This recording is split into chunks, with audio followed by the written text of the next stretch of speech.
સાચું તીર્થ. શંકર અને ઉમૈયાને 2 દીકરા હતા.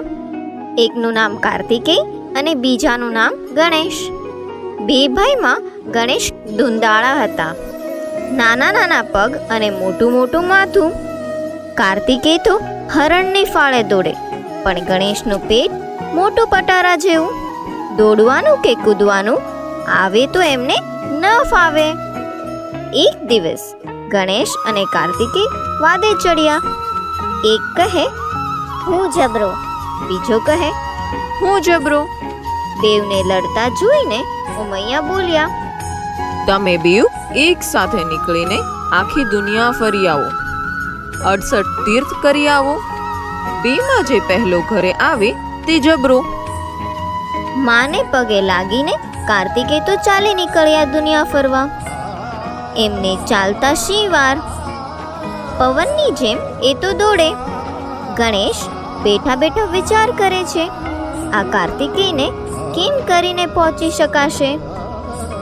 આવડી મોટી ફાંદ અને આટલું ભારે માથું ન હોત તો એને બતાવી દેત, પણ હવે શું કરવું? ગણેશ તો મૂંઝવણમાં પડી ગયા. ત્યાં એકાએક એમને મનમાં એક વિચાર આવ્યો. તેમણે માને કહ્યું, માં, તમે અહીં આ સિંહાસન પર બેસો. પછી જઈને પિતાજીને બોલાવી લાવ્યા અને કહ્યું, પિતાજી, તમે પણ અહીં માતાજી સાથે આ સિંહાસન પર બેસો. શંકર બોલ્યા, આજે આ શું ખેલ માંડ્યો છે તે ગણેશ? કાર્તિકેય ક્યાં છે?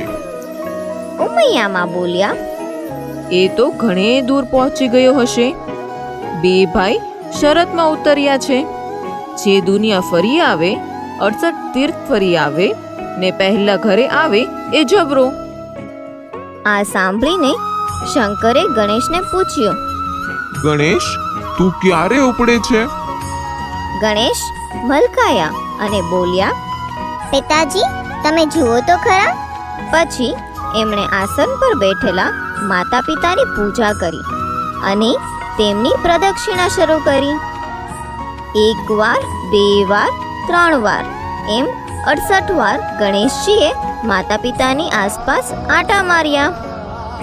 પછી તેમને પગે પડીને એ બોલ્યા, દુનિયામાં સૌથી મોટું તીર્થ મા બાપ છે. મેં એ તીર્થની 68 પ્રદક્ષિણા કરી છે. મારી 68 તીર્થની યાત્રા પૂરી થઈ. આ સાંભળીને શંકર કહે, ગણેશ, તું નાનો છે પણ ઘણો ચતુર છે. 2 ભાઈમાં તું જ પહેલો આવ્યો ગણાય. તારી બુદ્ધિ અજબ છે. ઉમૈયા બોલ્યા, જે મા બાપને તીર્થરૂપ ગણે તેની પૂજા સૌથી પહેલી જ થાય ને. માતા પિતાના વચન સાંભળીને ગણેશજી તો રાજી રાજી થઈ ગયા. પછી ઘણે વખતે કાર્તિકેય આખી દુનિયા ફરીને ઘેર આવ્યા અને માતા પિતાને પગે લાગ્યા. લાંબી મુસાફરીના લીધે તેઓ થાકીને લોથપોથ થઈ ગયા હતા. તેમણે જોયું કે ગણેશ મોજથી માના ખોળામાં બેઠા હતા.